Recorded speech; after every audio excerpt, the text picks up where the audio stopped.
Welcome to Conversations with Coach, the weekly podcast where people reach their goals and develop confidence one mind shift habit at a time. Let's join our host, Certified Coach Christina.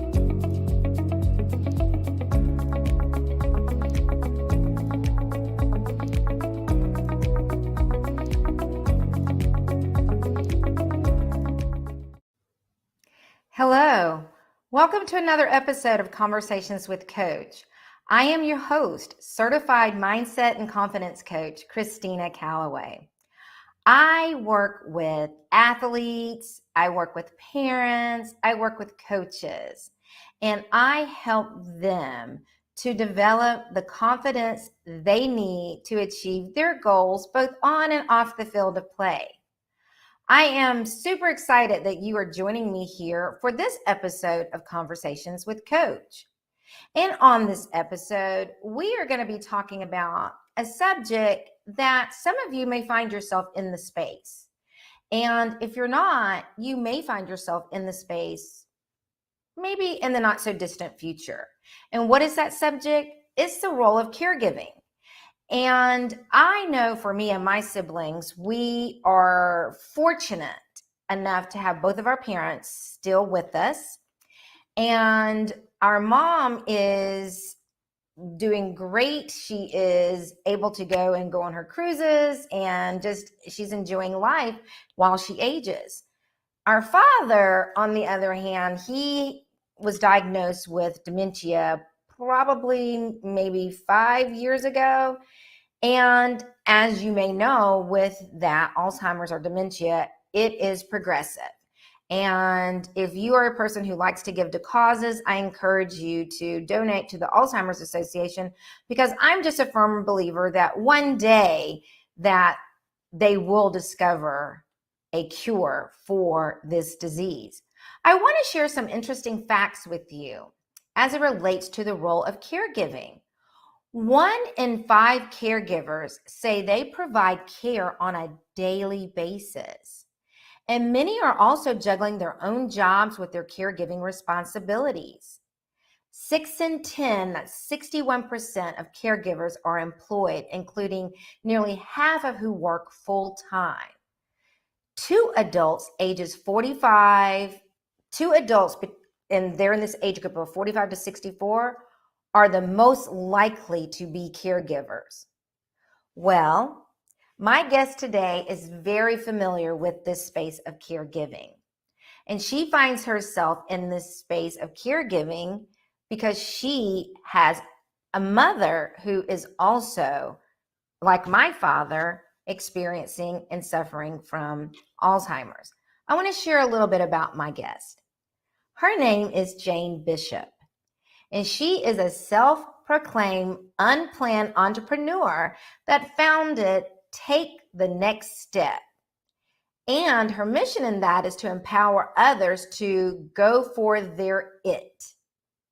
She positively interrupts others' space to help them stop, pause, and think so they can move forward, as she uses tools and methods of coaching, training, and speaking. Jane uses her experience and expertise from her background that includes academic, athletics at the small college level, corporate, nonprofit, and business owner to help entrepreneurs, business owners, and team leaders co-create a path to develop and or strengthen their self-leadership skills. Jane is known for making it all about the other person and has been described as unexpected and refreshing. As a lifelong learner, she continues to learn new skills and techniques. She holds academic degrees from 3 institutions, the ICF Coach Credential, and multiple certifications. One of her favorite quotes is from John Mason: "You were born an original, don't die a copy." It describes her personal approach to life as well as her desires to empower more originals. I want you all to help me welcome our special guest by putting some love in that chat and help me welcome Jane Bishop. Hi, Jane. Hi, Christina. How are you today? I am so good. Welcome to Conversations with Coach. I Thank am so you. happy to have you join me. Well, it is such an honor, and I'm grateful to be part of your show. You're just outstanding with it, and I love that new intro graphic that you've recently added. It is marvelous, darling. Well, thank you, darling. I really appreciate that so much. And I just love your title, The Positive Interrupter. It fits you so perfectly. Well, thank you. I think it does. Now, I have to quickly say to people that doesn't mean everything's positive, but in that positive interruption, my intent is just to help you stop, pause, and think, as you said, just briefly, either to give your brain a break from whatever you're dealing with to move on, or to give your brain a break and say, I need to change my course of direction. That's exactly right. So either way, it's positive. It's made you stop, pause, and think. Stop, pause, and think. I love it. I absolutely love that. I want to share with my audience exactly how you and I got introduced to one Yes. another. We actually met through ICF Georgia, which is a chapter of ICF International. It's the Georgia chapter. And I co-lead one of their community of practices. And Jane was the speaker for one of our quarterly meetings. And I knew instantly after she stopped speaking, or even while she was speaking, I was like, I have to get to know her more. And that's how it all happened. That's how we connected, how we stay connected. And we found this commonality in the fact that we have parents who are dealing with Alzheimer and dementia. Yes. And I said to her, I said, Jane, I would love to have you on my podcast so that we can talk and share with my audience how we can use our coaching background and how we are using our coaching background to actually help us navigate this journey that we are on with our parents. And she said, Christina, I would absolutely love to. So that is how I met the positive interrupter in Miss Jane Bishop. Yes. So there you have it. Well, and thank you, Christina. And I immediately resonated with you as well, not only with the caregiver part, but also because of our common experience and interest in athletics and coaching and just that whole dynamic of life, which has impacted, each of our lives in, I think, a positive way, as we've a lot of life lessons in some of the experiences that you and I've been able to share with each other. Absolutely. As we get ready to start this conversation, I would like for you to share just a little bit more. I've given them a little teaser about you being the positive interrupter. Share just a little bit more about your story. Well, I'm a daughter. I'm a sister. I'm an aunt. I'm a great aunt. I'm also a great great aunt. I'm not that old. They just started early. I'm a former coach, former senior director. I've been a worship leader in a church. I am a professional certified coach. And oh, yes, to add to that and more, I am now a caregiver. And, I like to say all of that has kind of come together at different points of life when it's just been the right fit. The first 18 years of my life, our family were very mobile because my dad was a military chaplain and a pastor once he retired from the Army. So we lived in 5 different states, 11 different cities, and 1 foreign country. Wow. So I think the positive interrupter really began to develop then, not only because of what I saw my parents model and teach us, but also when you go somewhere and you're going to be there a year, you really have a choice to make. Am I going to just sit back and let the year go by, or am I going to find, where I can fit in and make the most of it, and just kind of really interrupt everybody's space, for that moment. I mean, if you think of it like that. But I am interested in creating and empowering others. So that just came to me some time ago. Oh, well, Jane, you're a positive interrupter. So it's very fitting and it's unique and it's all yours. And I absolutely love that. And as you mentioned, with all of the different titles that you have had, that Mhm. you currently have. One of them happens to be that of a caregiver. Yes. And you, and I know this because we had a previous conversation, you have found a way to take one of your titles to actually help you navigate that role. Share with my audience how you have bridged your coaching background with that of now becoming a caregiver and how it has helped you. Well, we have a lot of key coaching skills, as you know, and two key skills are listening and being present. Anybody, you don't have to be a certified coach, to use those skills, but when you are in that caregiver role, and especially if you are caring for a parent, as I do with my mother, who's living with dementia and has been living with dementia for 14 years now. So we've been the gamut of the different levels and stages. And so by using my listening, I'm listening not only as coaches for what she's saying and what she's not saying, but also her body language. Because at this point in her progression, she can't communicate to me if she's hurting or if she's in discomfort, or sometimes even if she's hungry. She still eats very well, but I can tell by her voice tone, Mother, are you ready to eat? Yes. She has that yes, forceful. So that tells me, because I'm listening, that she's at that place, that she's hungry and ready to eat. And also being present. Not only am I her caregiver and have temporarily, moved in with her, Christina, I still have a life, a business, a house. There's a lot of things in my world to manage and navigate. So to be present in that moment with her when I'm in that caregiver role helps me block out the other responsibilities around and really be focused on her so I don't miss anything. And to Absolutely. Keep take all going. that in. Yes, to take all that in. So just those are just two skills that I'll just share, the listening and being present. And it reduces the stress. Definitely. In terms of the stress, I know as I'm listening to you and I'm hearing and seeing it's just you being the caregiver for your mom.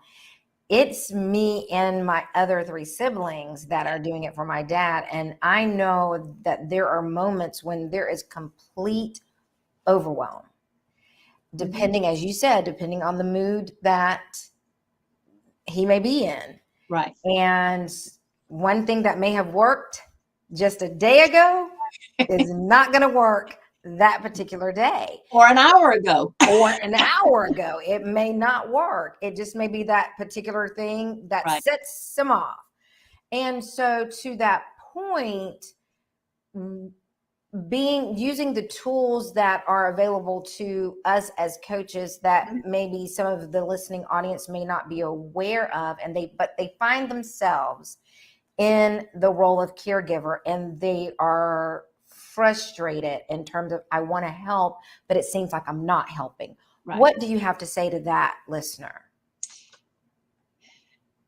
I would say, first of all, acknowledge and embrace and accept that you can't fix it. It's not going to get better, and you can't fix it. And the second thing I would say is acknowledge who you are and what gifts and skills and techniques to bring to the caregiver role. And that's where, I think self-leadership is so important just in life in general, but as caregivers, how we lead ourselves in this season of caregiving really is going to impact the person that we're caring for, as well as their quality of life and our quality of life. And I know we're going to talk more about that, later. But being that overwhelmed, I would also say it's okay. Acknowledge, I'm overwhelmed. I don't know how much more I can take at this moment. There there are things that you can learn to do as we work with coaches, to build a plan, to know how to relieve those stresses of life. So without, going any further, unless you want to, those are kind of the three things that come to mind. Right. Setting. No, I definitely do want to continue down this vein in which we are going, especially in the leading yourself and the caregiving, because I do know the importance of that. My sister very recently and when you have more than one person doing the caregiving, you all have to fall into where Yes. your own individual roles. And thankfully, we don't have a problem with that. So my older sister is I would say the main caregiver in terms of she's a doctor. So medically, that makes sense for that to happen. My brother has with him being the only male child, he has a dynamic with my dad. My younger sister has a dynamic with him, and then I have a dynamic. And so we play off of one another as it relates to that.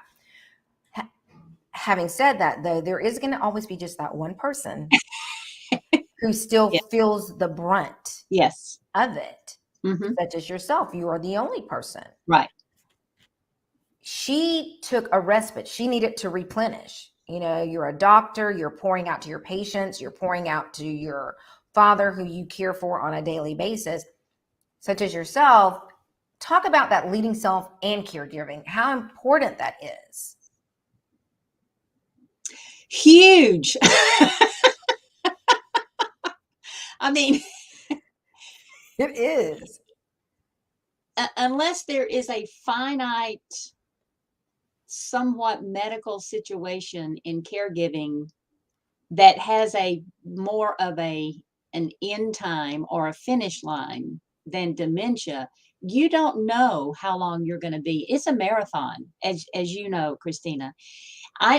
There will be an end to the marathon, but unlike a physical, the New York Marathon or the Boston Marathon, right, I don't know where that end is, and neither do you. Right. So the fact of being able to have sustainability for however long this season is, self-care is a non-negotiable. That is so true. And leading, how we lead ourselves, in other words, related to self-care, how much of a priority you make that for yourself really is going to make or break not only your stamina and endurance and your clarity of mental status and emotional status, but also the care that you're providing. In this case, your dad, and I'm providing, mother. And it's a non-negotiable. Now, let me quickly say, that doesn't mean you can come up with a plan of self-care and work it every day. It doesn't work like that.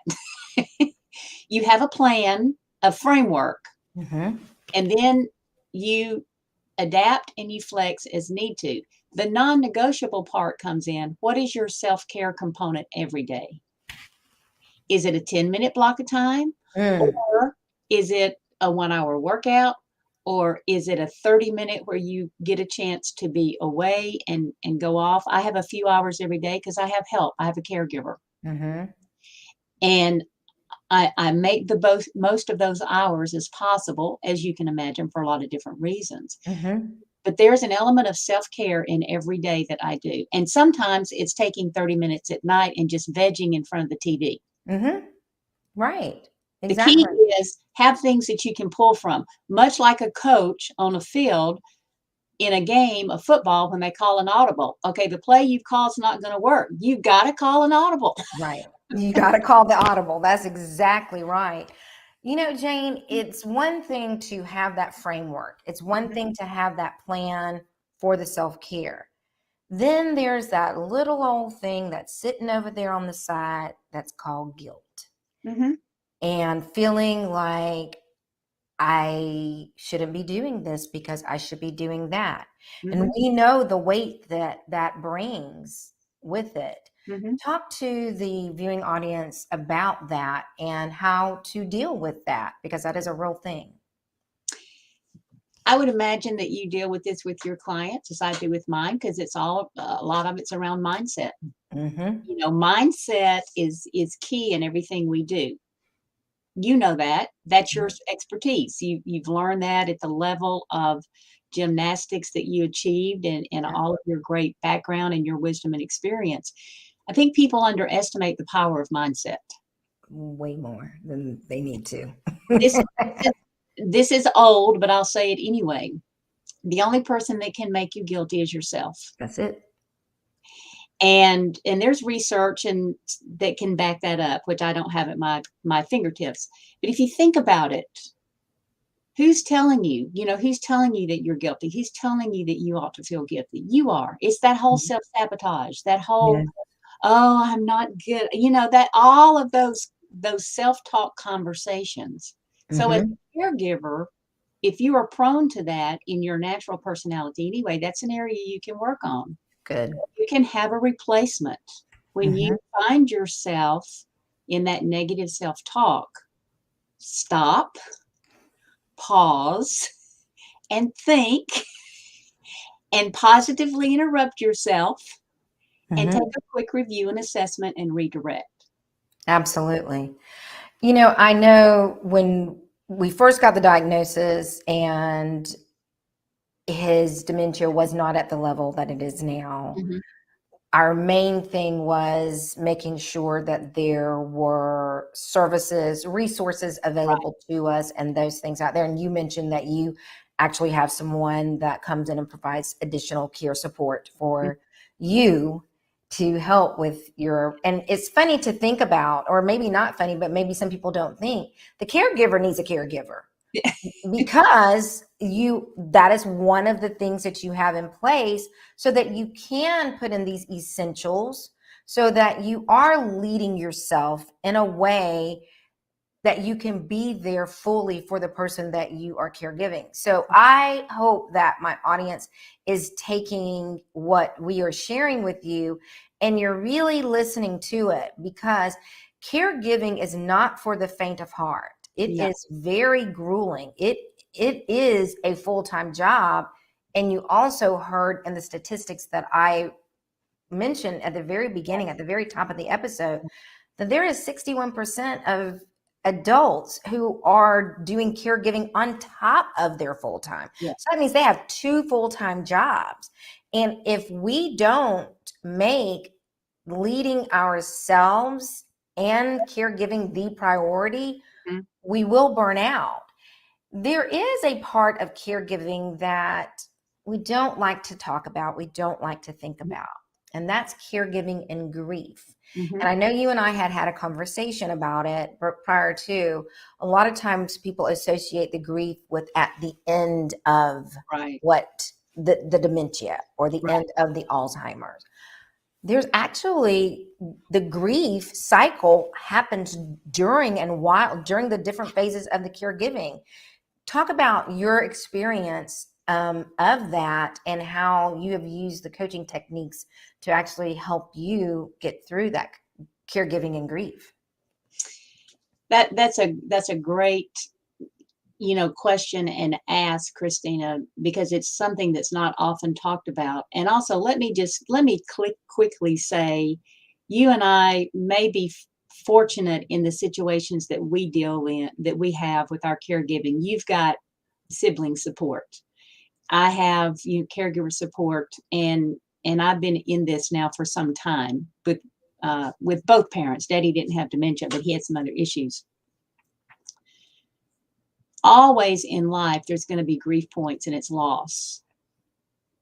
And depending on the level of investment will kind of impact the level of grief that any of us feel about anything. So true.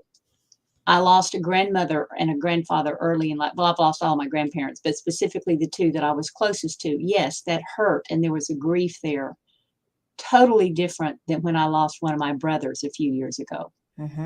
Totally different than when you lose a job that you're totally invested in and you've given everything. And just so grief is about loss.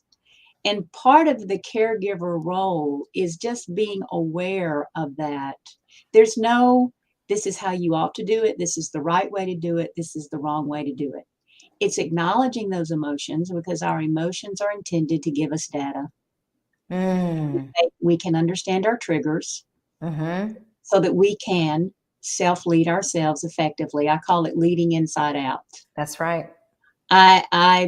I know what triggers, most of the triggers, when I'm in that overwhelmed or stress mode, and then I can think, okay, well, it's because I went 2 days without my caregiver blocks. Not intentionally, it just, Right. occasionally it happens. Mm-hmm. So the grief, I call it shouldering the grief. Mm-hmm.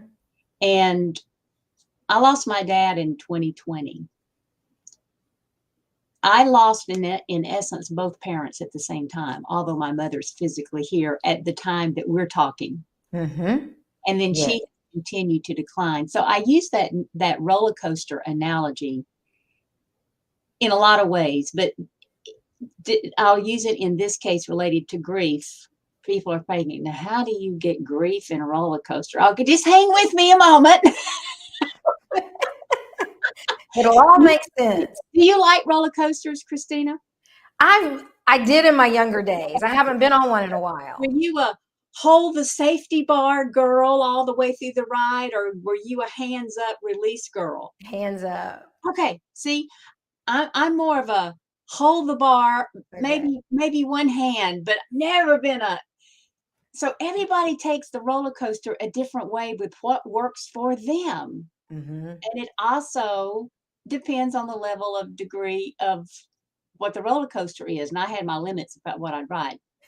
Me So too. here's the comparison. I promise. Here's the comparison with grief. We all experience grief. How we do it effectively for us depends on who we are. Mm. Acknowledge that you're grieving. Own it. Embrace it. In fact, I recently developed a little framework for me for shouldering the grief. May I share that? Please. It's using the grief as an acronym. Be gentle with yourself. That's that whole permission, own it. And then the R is recognize your resilience factor. Mm. Someone has said resilience is like insurance. We forget we have it until we need it. Yes. So true. That is so true. I can't tell you how many times in my life my resilience factor has kicked in. The I is back to that intentional self-care. And I use the word intentional because unless you make it intentional, it's not going to happen. Mm-hmm. Another part of the framework of grief is emotions ownership. Again, own it. You're grieving. You hurt. When the tears need to come, I let them come. When just all of the emotions that are tied up in this whole caregiver season, and then be flexible and yet focused. There's a purpose. You have a purpose. My purpose changes every day depending on mother in terms of the specific purpose of the day, but my overall purpose for her, we're in a maintenance comfort phase. But Mm-hmm. by golly, it's going to be the best maintenance comfort phase than she can experience. And that was always my goal with both parents, so they could have the best quality of life as they aged, as possible. That is excellent. Thank you so much for sharing that acronym and its meaning and how the framework you have created for yourself as it relates to shouldering that roller coaster of navigating through caregiving. Mhm. And we could go on, but I think this is a great place for us to pause, Yes. think about it. And I do a call to action with all of my guests. Anyone who's been following me for any length of time, that's what I do. And Jane has given us so many gems and nuggets as it relates to being in the caregiver role. If you don't find yourself in that role, that is great. I hope that you don't find yourself, but based off the statistics that I just read earlier, we're all going to be in that space. Yeah. And I count it as, most of the time when people hear the word burden, they think of it as a negative thing. There are some burdens that it's difficult, but we don't mind doing it. And I look at caregiving as that burden. Yes. It is a burden, but it's our parents, and it's a way to give back to what they did when they were raising us. And so, yes, it is the mindset. It is the mindset. So I want to share with them how they might be able to reach out to you. Maybe they are finding themselves, they're like, okay, I heard everything that she said. I just need to get a little bit more information about it. You're going to be able to reach out to Jane through her Facebook, her personal page. It is Jane Bishop. You'll just type that in there and you'll find her. But you can also email her, Jane at takethenextstepcct.com. Don't worry about it if you don't have a pen right now. You know I'm going to put it in the show notes. She also has a website, janebishop.live. Mm-hmm. Again, that's going to also live in the show notes. Now, Jane, I do this thing with all of my guests before I let them zip out of here, and I'm going to do it with you. It's during the final thoughts. And as it relates to caregiving and navigating the caregiver roller coaster, what is the one mindset shift you would like to leave with the audience?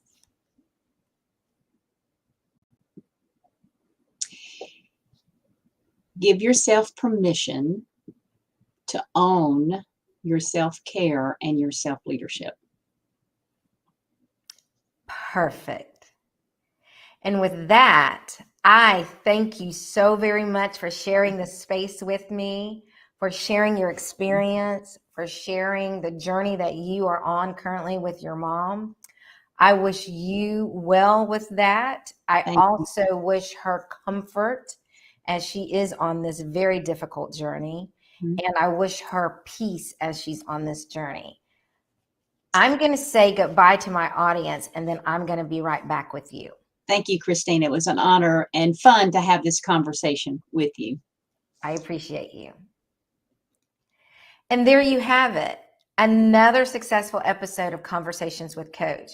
And we got to talk about a subject that could be a little bit heavy, but is one that, as I mentioned in the statistics, we're all going to possibly face, the role of caregiving and how to do it in a way to approach it in a way that we as the caregivers can also lead ourselves and take care of ourselves so that we can be more effective for those that we are caring for.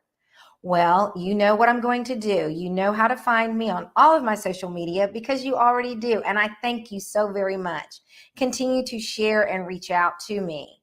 You can find me on Instagram, Facebook, YouTube, and LinkedIn at Christina Mindset Coach. Also, visit my website. I am now blogging. I would appreciate any suggestions of any topics that you might have an interest in, that I can do some research on, or that I can share some of my personal experience on that particular topic. And until next time, I hope that you have a great rest of your week. And I want you to remember that your life is only as good as your mindset. I'll see you next time. Thank you for tuning in to Conversations with Coach. Please be sure to follow Coach Christina on all of her social media platforms. And remember, life is only